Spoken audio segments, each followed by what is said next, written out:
Hi everybody. Today I'm going to prepare a wonderful seasoning for you. Now this seasoning is my favorite for baked fish. Now last time when I prepared my all-around seasoning, I told you that I would be fixing this seasoning for you. And that's what I'm going to do today. Now this seasoning, I call it my land and sea seasoning because it's good for pork, it's good for fish, it's good for chicken, it's good for shrimp, roasted vegetables. It's good for so many things, and I absolutely love it, and I think you're gonna love it too. So let's get started. Now, I was talking to a friend of mine yesterday, and she asked me, she says, what are you gonna be preparing tomorrow? And I said, well, I'm gonna be making my favorite fish seasoning. I say fish seasoning because it started that way.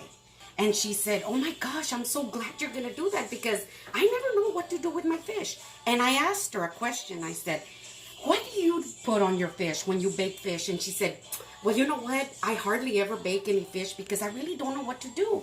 I put salt and pepper and a little bit of onion powder or garlic powder. And then I'm afraid of adding anything else because I'm afraid to ruin the dish. And I said, oh my gosh, this seasoning is for you. So the first thing I'm going to do is I'm going to start out with my paprika. Now with my paprika, I'm going to do 3 tablespoons. Now I've got 3 tablespoons in here. And remember last time I told you that I like to do it in my little mason jars because it's just so perfect. You just put your top and you put it away in a nice cool place and it just lasts up to 6 a year. Months or so. So anyway, after my paprika, I'm going to do 1 teaspoon of dry mustard. And then I'm going to do 1 tablespoon of thyme.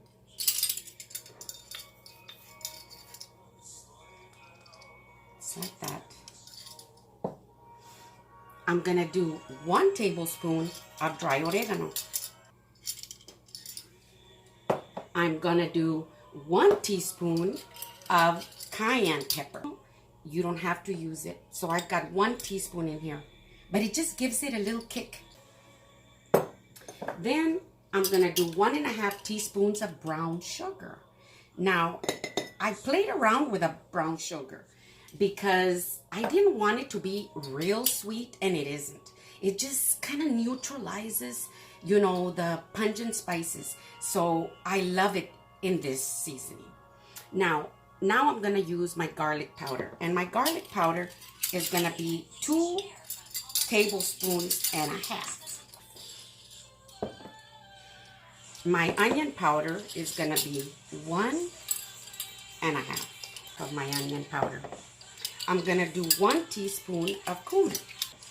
I'm going to do 1 teaspoon of salt. Now the salt, you want to be a little bit careful with it. I just put a teaspoon of salt in here, but then later I can sprinkle a little more salt on my dish.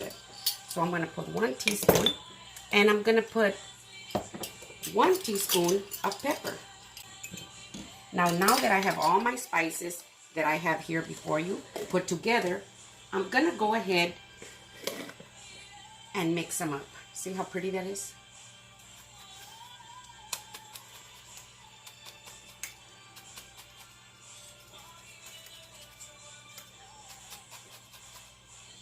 And here it is. You're gonna love it. Now that I've got my seasoning, I'm going to prepare baked red snapper. And I'm gonna fix it for you. It takes about 13 minutes and it's ready.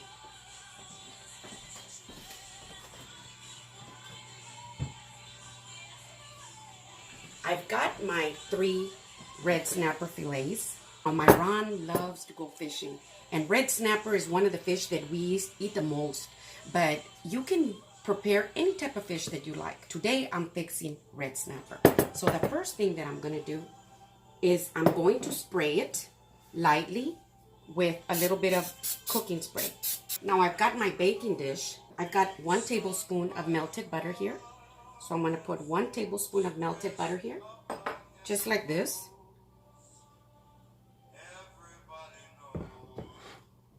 I've got my seasoning here.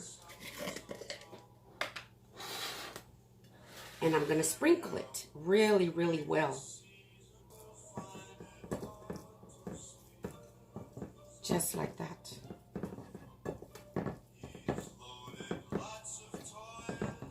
I like it heavy coated. It's just so perfect. So after I do that, I just put it right here in my baking dish. See how pretty that looks? Like that. And then some zesty Italian dressing. And I love this on this dish. Shake it up really good. And I'm just gonna pour it on top like this. And make sure that there's plenty in there. Just like that.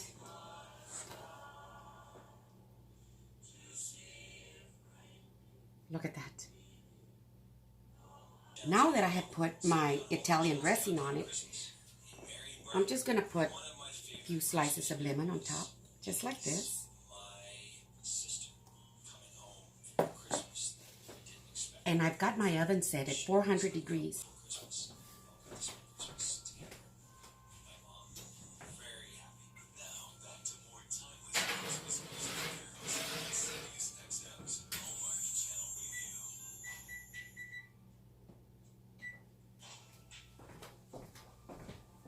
And then I'll be right back.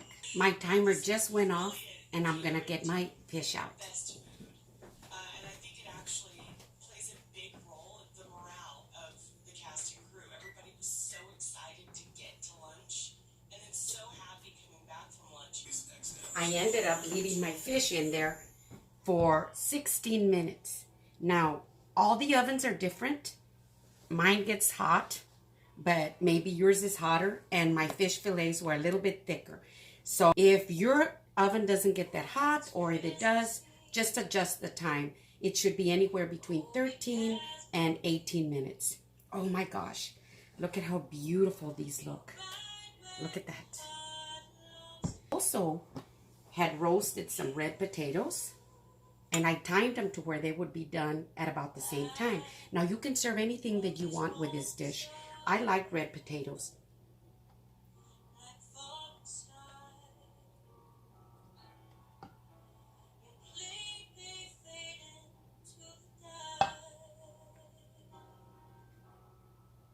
Oh my goodness, this is so good.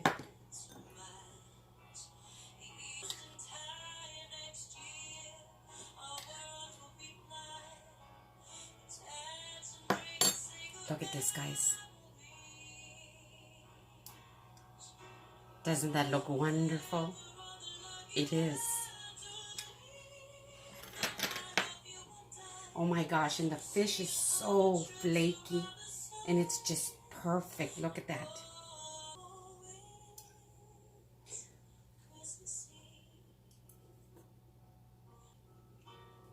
The seasoning with the Italian dressing is just so delicious. That's why it's called zesty Italian dressing.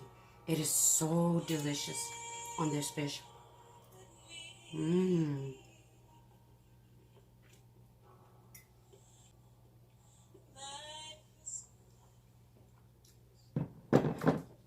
Please subscribe. Please give me a thumbs up. It's free to subscribe. You'll just get a notification with every new video that I make. Send me a comment. Let me know what you think. I hope you like it. Thank you, and Merry Christmas.